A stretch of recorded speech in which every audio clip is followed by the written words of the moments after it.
Everybody asking how we doing, say we good. Don't need no one to tell me how to live just like they would. It ain't their business, but they in it, I don't know why. Revolved around my life after I found another. Assalamualaikum warahmatullahi wabarakatuh. Perkenalkan, nama saya Kamila Mustika Putri dengan NPM 233107005, Prodi Tasawuf dan Psikoterapi dari kelompok Carl Rogers.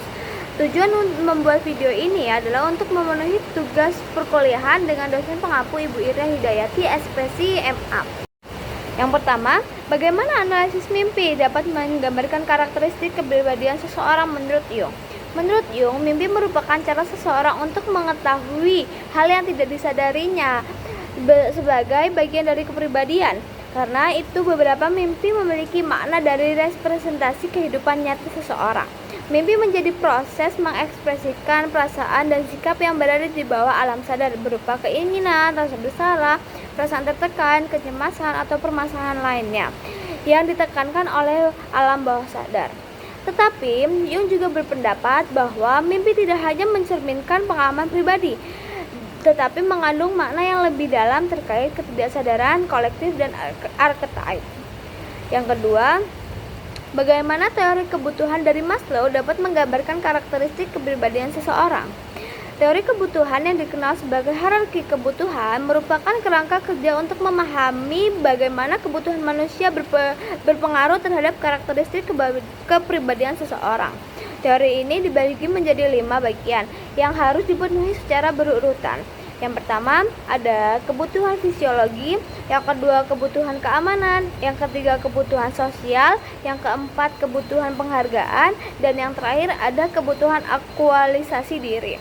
Dan yang nomor 3, bagaimana teori perkembangan psikososial dari Erikson dapat menggambarkan karakteristik kepribadian seseorang.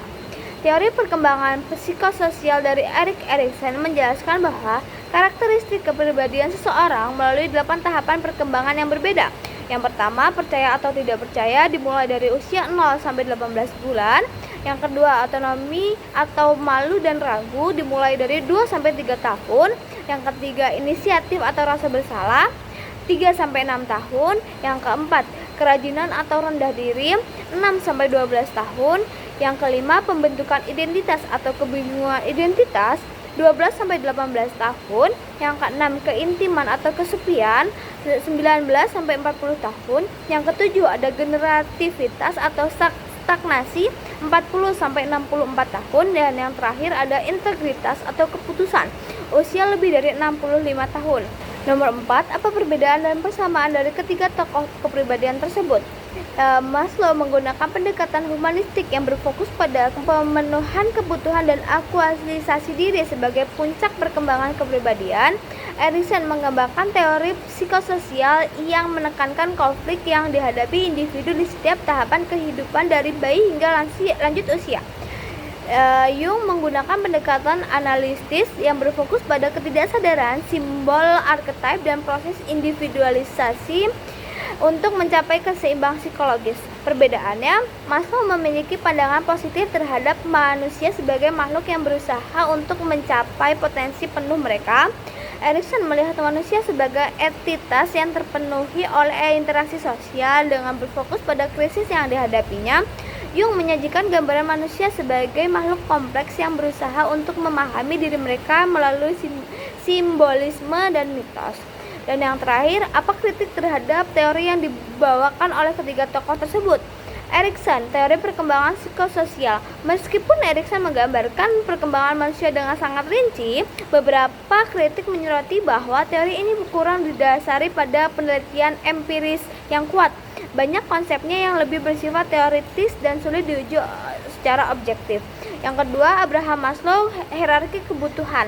Meski hierarki kebutuhan Maslow populer, sulit untuk mengukur atau menguji apakah kebutuhan yang lebih tinggi hanya dapat dipenuhi setelah kebutuhan dasar terpenuhi. Penelitian empiris yang mendukung urutan yang kaku ini sangatlah terbatas. Dan yang terakhir, Carl Gustav Jung, teori psikologi analitik. Walaupun Jung menekankan pentingnya keseimbangan dan integrasi dalam kepribadian individu, kritik lainnya berpendapat bahwa teorinya kurang memperhitungkan pengaruh sosial dan budaya dalam pembentukan kepribadian seseorang.